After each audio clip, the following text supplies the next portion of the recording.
అధికారంలో ఉన్నప్పుడు ఇష్టారాజ్యంగా వ్యవహరించిన వైసీపీ నేతలు దారుణంగా ఓడిపోయారని డిప్యూటీ సీఎం పవన్ కళ్యాణ్ అన్నారు. 2019 ఎన్నికల్లో భారీ విజయం సాధించిన వారు ప్రతిపక్ష నాయకులను తీవ్ర ఇబ్బందులకు గురి చేశారని, సభలో సభ్యులకు కనీస మర్యాద ఇవ్వకుండా తీవ్రమైన మాటలు అన్నారని గుర్తు చేశారు. కానీ ఇప్పుడు పరిస్థితులు మారాయని, ప్రజల వ్యతిరేకతను మూటగట్టుకున్న వైసీపీ ప్రజల తీర్పుతో కేవలం 11 స్థానాలకు పరిమితమైందని పవన్ గుర్తు చేశారు.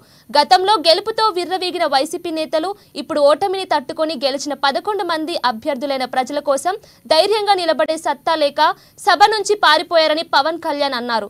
కానీ తమ గత ప్రభుత్వం వ్యవహరించిన విధంగా నడుచుకోమని, ప్రజల సమస్యల పరిష్కారం కోసం చర్చిస్తామని స్పీకర్ ఎన్నిక సందర్భంగా డిప్యూటీ సీఎం పవన్ కళ్యాణ్ చెప్పుకొచ్చారు. పరిమితమయ్యారు, ఈరోజు లేరు, ధైర్యం లేదు వాళ్ళకి. విజయాన్ని తీసుకోగలిగారు కానీ ఓటమి కూడా ధైర్యంగా కూర్చుకునే వాళ్ళకి స్థాయి లేదు, వాళ్ళకి పారిపోయారు ఇక్కడి నుంచి. భావంలో ఉండే తీవ్రత భాషలో ఉండాల్సిన అవసరం లేదు. భాష మనుషుల్ని కలపడానికి కానీ విడగొట్టడానికి కాదు, భాష విద్వేషం రేపడానికి కాదు, పరిష్కరించడానికి.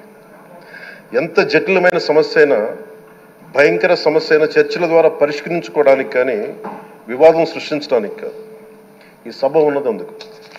కానీ మనం చూసింది వాళ్ళ దగ్గర నుంచి బూతులతోటి, వ్యక్తిగత దోషులతోటి రాష్ట్ర పురోభివృద్ధిని ఆపేశారు. అలాంటి సభ కాకుండా ఇందాక మన పెద్దలు శ్రీ గౌరవ ముఖ్యమంత్రి చంద్రబాబు గారు చెప్పినట్టుగా ఇది భవిష్యత్తుకి ఇది ఒక ప్రమాణిక, ఒక ప్రమాణం అవ్వాలి. ఈ రోజున వాళ్ళకి 11 సీట్లకు పరిమితమయ్యారు, ఈరోజు లేరు, ధైర్యం లేదు వాళ్ళకి.